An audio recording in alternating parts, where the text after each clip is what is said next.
Hello and welcome to Buddhist Store Global's weekly news highlight. I'm Dr. Justin Whitaker, Senior Correspondent for BDG. This week we highlight the news that Buddhists are growing in numbers in Iowa, America's Heartland.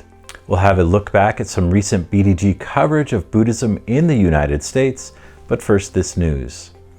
In the small town of Indianola, Iowa, population 15,000, a former Catholic church named for St. Thomas Aquinas will likely become a Buddhist temple in the next month thanks to the work of the town's Karen Buddhist Association.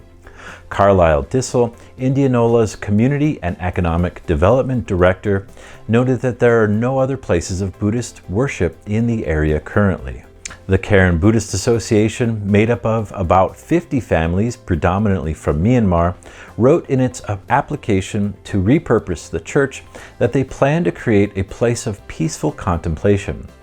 They also said they plan to use the site to house a resident Theravada monk.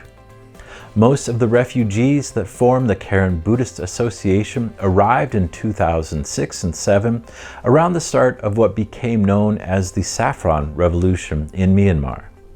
The church building is currently owned by Simpson College. John Well, Senior Vice President and Academic Dean at the college, spoke in favor of the Buddhist repurposing of the building in September, noting that having Buddhists purchase the site would be fortuitous as the college is planning to hire a Buddhist studies professor in 2022. The new Buddhist temple is one of many that have sprung up over the years in this mostly rural Midwestern state. In recent years, other Buddhist centers have opened in Cedar Rapids, Clive, and Decorah.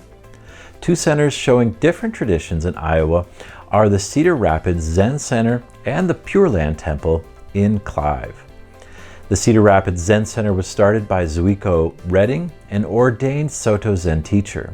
Redding has been the resident teacher for some 20 years, starting the center out in a small 2-bedroom apartment and slowly growing as attendance increased.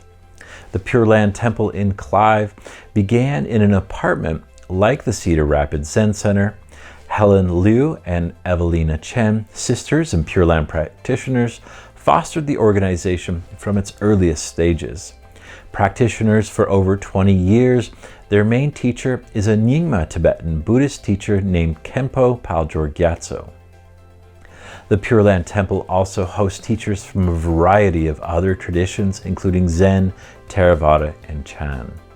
Today, there are some 20 Buddhist places of worship in Iowa, which has about 3 million people, as well as one Buddhist monastery.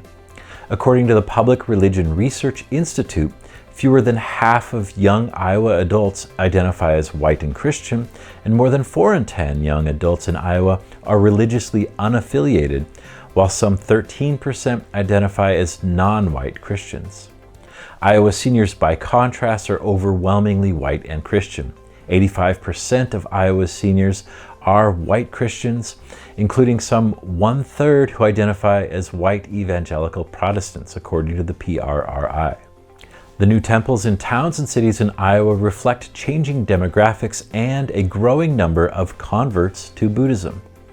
The state has seen a growth of 49,000 people identified as Asian Americans and Pacific Islanders in the past 2 decades, according to state data, an increase of 134%. This summer, we covered the unveiling of a giant Buddha statue in Marshalltown, Iowa, population 27,000. The statue, at 5.5 meters tall, is now one of the largest Buddha statues in the United States. It was unveiled on August 8th this year at the Theravada Dhamma Society's temple, surrounded by 30 monks and thousands of Buddhist followers from across the U.S. The ceremony began with a religious session, followed by vocal and dance performances representing the Burmese, Chin, Karen, and Rakhine ethnic groups. The town's mayor, Joel Greer, who spoke at the ceremony, said it was a fantastic event and that he was looking forward to seeing how the community grows. According to the temple's liaison, Tai Tun, this Buddha statue should be cherished not only by Buddhists, but also by the wider Marshalltown community, since it inspires faith in followers and reminds everyone of the value of the Buddha's teachings. We at BDG also created a video discussing that Buddha and another recent Buddha statue erected in North America, along with some of the history of Buddha statues as documented around the world by Buddhist Store Global. As always, we'll have links to this week's main news story and the other articles covered here in the video description.